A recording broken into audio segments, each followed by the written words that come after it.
သမီးလေးကိုလို့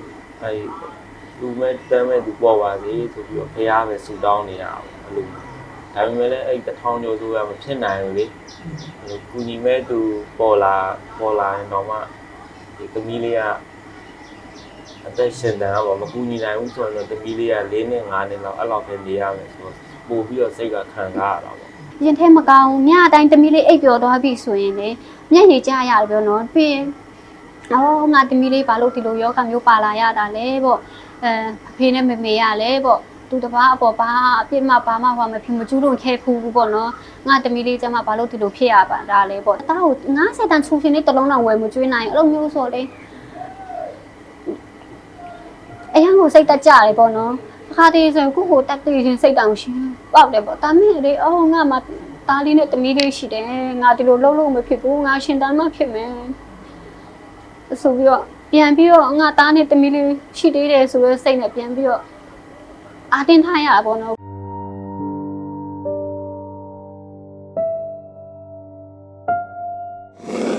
ရှင်ဟိုတသားတယောက်သမီးတယောက်ပါရှင်သမီးလေးကအတဲဆက်စီရလို့ပြောလို့ရှင်အတဲအစားထိုးခွဲစိတ်ရမယ်လို့ပြောလို့ရှင်မွေးစားကြတာပါရှင်ဟုတ်ကဲ့ရှင်ဟုတ်မွေးတော့ကတော့တီလိုဖြူလေးပါပဲရှင်တီလို9ပေါင်နဲ့12အောင်စာတောင်ရှိရပေါ့နော်တီလိုလေးတီဟာဆို4လပဲရှိသေးရဲ့ဒါတွေက4လပဲရှိသေးရဲ့တီဟာကျတော့6လတုန်းကပေါ့ရှင်ဒါကတနည်းအခုကတနည်းနဲ့တလပေါ့နော်ကျွန်တော်ကတော့မီဇာကုမ္ပဏီမှာလုပ်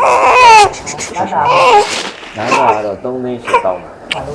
ပါအရင်ကတော့စပင်ဆိုင်မှာလုပ်တယ်ရှင်အဲ့ဒါတားလေးကိုရခရကတော့ဒီအလုပ်ကိုနားလိုက်တယ်ရှင်အမျိုးသားရဲ့အလုပ်ရှင်ကအရင်တုန်းကဆိုရင်ဆေးဖိုးလဲထောက်ပံ့ပေးရပေါ့နော်နေစရာအိမ်ငားပေးရပေါ့နော်လာအတိုင်းဆေးရုံတက်ရတယ်တမီမွေးကြတာပေါ့နော်အခုအသက်တနစ်နဲ့တလရောက်တဲ့အထိကိုဆေးရုံတက်ရတယ်ရှင်အခုဆေးရုံမတက်တာ2လပဲရှိသေးရဲ့လာတိုင်းဆေးရုံတက်ရတယ်တခါတည်းဆိုရင်1လမှ2ခါတက်ရတယ်ရှင်မွေးတုန်းကဆိုတော့အရန်ကြီးအလောက်ကြီးမဝါသေးဘူးပေါ့နော်ဝါတော့နည်းနည်းလေးတော့ဝါတယ်နည်းနည်းလေးဝါတယ်ပိုက်လေးတော့နည်းနည်းဖောင်းတယ်မွေးကြတာအဲ့တော့နောက်ပိုင်းကျတော့အသက်6လပြည့်တဲ့နောက်ပိုင်းဘောင်တက်မလာတော့ပူပြီးပိန်သွားတယ်ခရီးကဘာမှကြွေးမရဘူးနှုတ်လေးလှုပ်ဆိုတာလည်းနေသွားတယ်နှုတ်မဆိုးဘူးတူရေမတောက်ဘူးထမင်းတွေလည်းမစားဘူးမုတ်လည်းမစားဘူးဒါပေမဲ့သူ့ရဲ့ပိုက်ကအမြဲတမ်းတင်းပြီးဖောင်းနေရပေါ့နော်အမေဆိုခလေးကအခုလတိုင်းဆေးရုံတက်နေရတဲ့ခါဆိုလမ်းတော့မလျှောက်နိုင်တော့ဘောနော်သူလေးဖက်တော့သွားတယ်တော်လက်ရှိရဘောနော်စကားလေးပြောတယ်အိန္ဒိယဆရာဝန်2ယောက်တောင်လာတယ်လာတော့ပြတာခွင့်ရခဲ့တယ်အတဲအစားထိုးခွဲစိတ်ရင်နဲ့ကောင်းသွားမယ်ဆိုတော့အကြောင်းပြောတော့အရန်ဝမ်းတာခဲ့ရတယ်ပေါ့နော်ဆိုတော့ဒါမဲ့ကုန်ချက်ဆေးဘယ်လောက်ကုန်မလဲပေါ့နော်မေးကြည့်တဲ့ခါကျတော့1000ကျော်ပေါ့နော်အားလုံးအပြည့်စစ်1000ကျော်လောက်ကုန်နိုင်တယ်ဆိုတော့ကုန်မငွေအင်းမရှိတဲ့ခါတစ်ခါတလေဆိုရင်တမီးလေးဆေးရုံတလားမနခါတက်ရတဲ့ခါမျိုးဆိုရင်ဆေးရုံကဆင်းလိုက်စားကြတာမရှိဘူးပေါ့နော်ဆရာဝန်ကပြောတယ်တမီးလေးရတဲ့အတဲလည်းမချောက်ဘူးပေါ့နော်အတဲပြက်စီရတဲ့ဘာရကိုတမျိုးချောင်းပေါ့နော်အတဲပြက်စီသွားတယ်ပေါ့အတဲလဲလိုက်ရင်ကောင်းသွားမယ်ပေါ့အတဲအလူရှင်ကတော့တမီးလေးကတမီးဖေနဲ့တွေ့အုပ်စုတူမီတဲ့အတွက်တမီးဖေကပေးမှာပေါ့နော်အတဲမလဲပေးဘူးဆိုရင်တမီးလေးကတက်တမ်းရှိပေါ့နော်တမီးလေးတက်လင်းကနေထိပဲနေရတော့မင်းတို့ပြောတယ်ပေါ့နော်တခါဆိုရင်ဆေးရုံတက်တော့ကဆေးတလုံးကို4တဲင်းနဲ့အဲ့ဒီဆေးတွင်းရမယ်အဲ့ခါဆိုကိုယ့်လက်ထမှာပတ်စံကတပြားမှမရှိတော့ဘူးအဲ့လိုမျိုးဆိုဘသူစီရမှလည်းအကူညီမရအောင်အဲ့လိုဆိုပေါကွန်းကျင်ကလည်းပြောကြတယ်တမီးလေးတို့တဲ့ဆေးကူတာအမျိုးတွေကအစားပေါ့နော်အဲ့လိုတမီးတို့ဆေးကူတာလာတာတဲ့ဒါလောက်နှစ်နဲ့ချီပြီးကြာနေပြီပေါ့ပြန်မှမကောင်းတာတဲ့စူပစ်လိုက်ဘာညာနောက်တစ်ယောက်ယူလိုက်အဲ့လိုမျိုးတွေပြောကြပေါ့နော်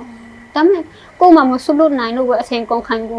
လူပြပန်းခံပြီးတော့ပဲခုတာလာလေနော်အရင်ရင်နာတယ်ပေါ့နော်အမျိုးဘာလို့အဲ့လိုမျိုးပြောရတာလဲပေါ့မခံနေမျိုးပေးလိုက်တဲ့ပြန်ကုန်မှနေတာပဲပေါ့နော်တွားတွေးလို့ရတယ်ပေါ့အဲ့လိုမျိုးပြောလာတယ်ပေါ့အဲ့လာဟိတအကောင်းဆောင်အကိုထိုးမင်းစီမှာအကူကြီးတွားတောင်းခဲ့တယ်ဖူးရရှင်ဟုတ်အဲ့မှာအကူကြီးတွားတောင်းတဲ့အကိုအဲ့ဒီ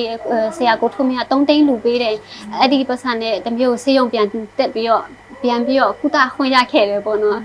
အမြဲတမ်းကြောက်လန့်နေရညဆိုနေအိတ်မပြောဘူးပေါ့နော်ဟဲငါတမီးလေးအလူရှင်မပေါ်ရင်ပေါ့နော်ငါတမီးလေးနဲ့ငါတလောက်ပဲနေရတော့မှာပါလားတမီးလေးအခုအတက်နစ်လဲကြော်နေပြီပေါ့ငါတမီးလေး အစားတော့ခွဲစိတ်ဖို့ဟိုတက်လျှော့ခဲ့ခူးတယ်တိန်းတစ်ထောင်ကျော်ဆိုတော့ကြားလိုက်တဲ့ခါမှာလေအရန်ကိုဖြစ်သွားတာပေါ့နော်အမှုဆိုတအားကိုကြောက်ပြီးတော့ခလေးကိုငါတမီလေးကန်ရှိတယ်လောက်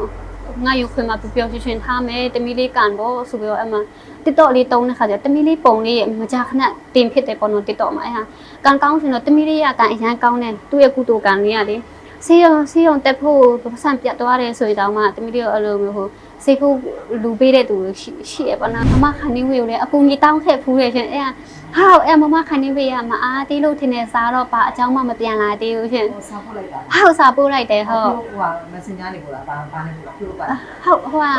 ဘိုင်ဘာကနေဟုတ်ကဲ့ရှင်ဟုတ် စင်းရပါ ဟိုကိုပိုးတဲ့ပုံလေးကိုပိုးတဲ့စာတွေတော့အမြဲဖတ်ဖြစ်တယ်သူတို့ဟုတ်ဖတ်တယ် သူတို့စင်းတော့ပြတယ်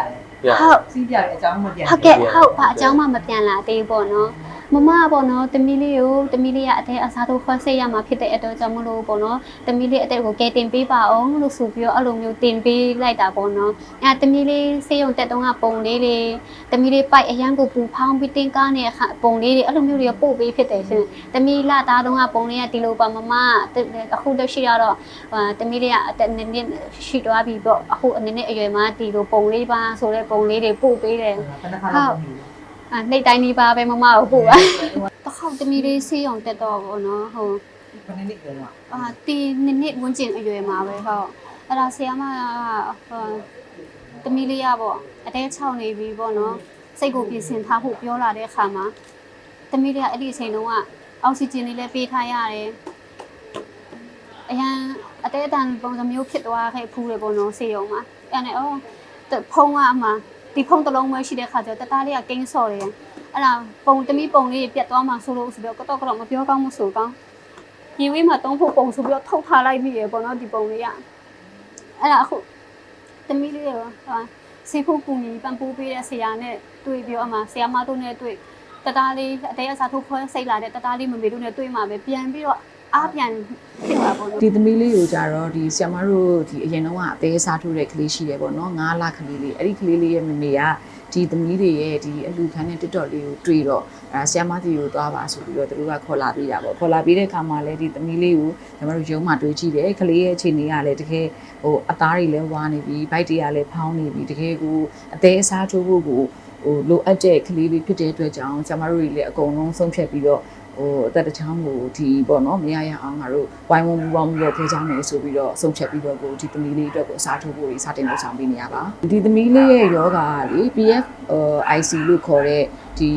ီကလေးတွေမှာဖြစ်တတ်တယ်ဒီမျိုးရိုးလိုက်တတ်တဲ့အသေးပေါ့နော်တဲချီကြီးမထုတ်နိုင်မင်းနဲ့အသေးအဆဲတွေကိုပဲပြန်ပြီးတော့ပျက်စီးသွားတဲ့ယောဂါလေးတော့မြန်မာပြည်ကဆရာဝန်ကြီးတွေကသုံးသပ်ထားတယ်ဒါပေမဲ့အဲ့ယောဂါဟုတ်ဖို့ကတိတိပပကိုဒီမြန်မာပြည်မှာကတော့လက်လန်းမမီတော့ဟိုစစ်ဆေးလို့မရနိုင်သေးဘူးပေါ့နော်ဒါပေမဲ့သမီးကအဲ့ဒီအသေးယောဂါအပြင်ကိုသူ့အသေးလေးကခဏခဏဟိုနေမကောင်းဖြစ်တော့ဟို virus ပေါ့နော်အရင်ပြင်းထန်နေတဲ့ဒီ cytomegalovirus ဆိုတဲ့ CMV virus လည်းဟိုထိလာတယ်ပေါ့ virus ထိလာမှာ2ကြိမ်လောက်ကိုရှိပြီးဆေးပြန်ခုလာရတယ်ပေါ့နော်အဲ့အနေအထားတွေကြောင့်အသေးကလုံးဝအလုံးမလို့တော့ဘဲနဲ့ကိုဒီအသေး failure ရသွားတယ်ပေါ့လုံးဝအသေးပျက်စီးသွားတဲ့လက္ခဏာတွေကိုတွေ့နေရတယ်အသားတွေဝါလာတယ်ဗိုက်တွေဖောင်းလာတယ်ပြီးတော့ဒီအရေပြားတွေရရန်လာတယ်ခန္ဓာကိုယ်ကတီထွားမှုတွေလည်းလျော့လာတယ်ပေါ့နော်အာဟာရတွေဆိုလို့ရှိရင်ကလေးကတိတ်ပြီးတော့ဟိုသူစားနေကြစားတော့ပြီးတော့သူမစားနိုင်တော့ဘူးပြီးရင်နည်းနည်းလေးအဲ့လိုမျိုးတစ်ခါလေးကြာရင်နှိမ့်တာလေးရှိလာတယ်လောလောဆယ်တော့ကျမတို့ဒီအဖေရောဒီသမီးလေးရောအတွက်ကိုဒီနေ့မှဒီမှာပဲစေကူတာမှုတွေအကုန်လုံးကိုအခမဲ့ဆရာမတို့စီစဉ်ဆောင်ရွက်ပေးနေတယ်ဒီအဖေအတွက်လည်းလိုအပ်တဲ့စစ်ဆေးချက်တွေအကုန်လုံးကိုဆရာမတို့အကုန်လုံးစီစဉ်ဆောင်ရွက်ပေးတယ်အခမဲ့ဆရာမတို့အကုန်လုံးကိုဟိုလုပ်ပေးတာတယ်ပေါ့နော်နောက်ပြီးတော့ခရီးသွားဖို့လိုအပ်တဲ့ passport visa လေယာဉ်လက်မှတ်တွေလည်းအကုန်လုံးဆရာမတို့စီစဉ်ဆောင်ရွက်ပေးမယ်စေကူတာဖို့အတွက်ကိုလည်းဆရာမကြားသိရတာတော့အလူရှင်တဦးကတော့300မတည်ပြီးတော့လူထားတယ်ပြီးတော့နောက်ဒီကလေးအဖေဘက်ကဟိုကွန်မြူနတီကြီးတွေကလည်းအကုန်လုံးဒီပို့ထိုင်ဖို့ကလေးအတွက်ကိုဒီလာစဉ်လဲကျမကြီးထောက်ပံ့တွေလည်းပေးနေရလို့သိရှိရတယ်။ဆရာမတို့ကလည်းဒီကျမကြီးဒီရန်ကုန်မှာညီမတို့ဘက်မှာစိတ်ကူတာပေးတာတွေအပြင်အိန္ဒိယမှာအသေးသွားလဲဖို့အတွက်ကိုလည်းငွေ300ပေါ့နော်300ကိုမတည်ပြီးတော့ဒီဆောင်ရွက်ပေးလျက်ရှိရပေါ့။ကလေးရဲ့ဒီအသေးပြည့်စည်နေကတော့အမြင့်အဖြစ်ပေါ့နော်ဟိုပြန်များတော့80%မော်အလောက်ဝင်ချင်တော့ကလေးကအသေးပြည့်စည်နေပြီ။အဓိကသူ့ကို ကုတ်ပေးတဲ့ရွေးချက်ကတော့သူတက်တန်းစီလေးပေါ့နော်ဒီနေသွားနိုင်အောင်ပေါ့ဒီလိုအသေးအစားမထိုးဘူးဆိုလို့ရှိရင်တဖြည်းဖြည်းနဲ့ဒီယောဂါကဆုပ်ယုပ်လာမှာပေါ့နော်ဆုပ်ယုပ်လာပြီးတော့နောက်ဆက်တွဲတွေသူဖြစ်လာမယ်ပြီးတော့လုံးဝအသေးကဒီဝါတဲ့တက်တွေကခေါင်းထဲရောက်သွားမယ်ဆိုလို့ရှိရင်ဒီအုံနောက်မှာအသေးဒီဝါတဲ့တက်တွေရောက်သွားမယ်ဆိုကလေးအတွက်ပါတော်တော်လေးကိုအသက်အန္တရာယ်ရှိတဲ့အနေအထားကိုရောက်လာမှာပေါ့ဒါကြောင့်မို့လဲအမြန်ဆုံးအသေးအစားထိုးပြီးသားဖို့လိုအပ်နေတာ 对，他们老老公嘛，他们就 ထမင်းက1300နဲ့1500ကြားပေါ့နော် 老老两家也是这样，他们老公嘛说，他们话路你的也说的，路里是给路人养的说的对吧？ ဟုတ်ကဲ့ဟိုကီပေးရောဝိတ်ရောရပါတယ်ရှင်ဟုတ်ဟုတ်ကဲ့ဟိုဆိုအိတ်ထီဟိုနှစ်309နှစ်59နှစ်9 339ခုတစ်ဖြစ်ပါတယ်ရှင်ဟုတ်အိမ်မှာတမီးလေးကိုလာရောက်တွေ့ရှင်နေဆိုနေတွေ့လို့ရပါတယ်ရှင်ဟုတ်အမနစ်ရက်ွက်လိုင်းတို့နဲ့တိတိငါလမ်းမှာနေပါတယ်ရှင်